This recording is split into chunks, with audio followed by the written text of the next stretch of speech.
বাংলাদেশি বংশোদ্ভূত English footballer Hamza Chowdhury ইতিমধ্যেই বাংলাদেশে এসেছেন।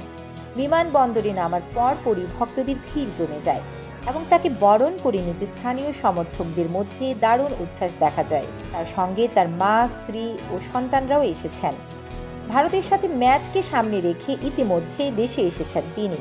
তবে ভারতকে পাত্তাই দিচ্ছেন না ইংলিশ প্রিমিয়ার লিগ খেলা এই খেলোয়াড়। বিশ্বকাপ খেলার স্বপ্ন এখন তার চোখে। বিমানবন্দর থেকে হামজা সরাসরি চলে যান হবিগঞ্জের বাহুবল উপজেলার স্নানঘাট গ্রামে, যেখানে তার পূর্বপুরুষের শিকড়। স্থানীয়রা তাকে বরণ করে নেন এবং বিভিন্ন এলাকায় আনন্দ মিছিল ও সম্বর্ধনার আয়োজন করা হয়। হামজা চৌধুরী ফিফার অনুমতি নিয়েই বাংলাদেশের হয়ে আন্তর্জাতিক ফুটবল খেলার সিদ্ধান্ত নিয়েছেন। তিনি এর আগে ইংল্যান্ডের বয়সভিত্তিক দলে খেললেও জাতীয় পর্যায়ে এখনও ইংল্যান্ডের হয়ে কোনো ম্যাচ খেলেননি। এই কারণে তিনি ফিফার নিয়ম অনুযায়ী বাংলাদেশের জাতীয় দলে খেলার যোগ্যতা অর্জন করেন।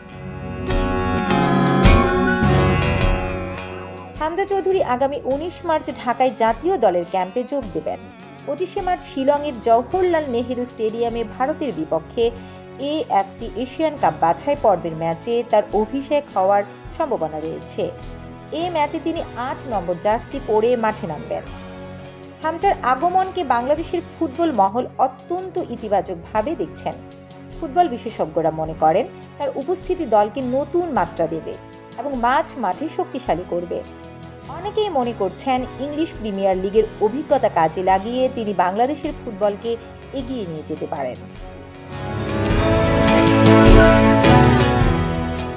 বাংলাদেশের ফুটবল প্রেমীরা হামজার এই সিদ্ধান্তকে স্বাগত জানাচ্ছেন। সামাজিক যোগাযোগ মাধ্যমে তার প্রতি ভালোবাসা প্রকাশ করছেন অনেকে আশা করছেন তার মতো আরও প্রবাসী ফুটবলাররা বাংলাদেশ দলে যোগ দিলে ফুটবলের মান আরও উন্নত হবে। দেশ ও বিদেশের বিভিন্ন খবরাখবর এবং জনপ্রিয় ভ্রমণ স্পটগুলো সম্পর্কে জানতে LA বাংলা টিভির ইউটিউব চ্যানেলটি সাবস্ক্রাইব করুন। একই সঙ্গে নোটিফিকেশন পেতে ক্লিক করুন চ্যানেলের বেল আইকনটিতে। আমাদের পাশে থাকার জন্য ধন্যবাদ।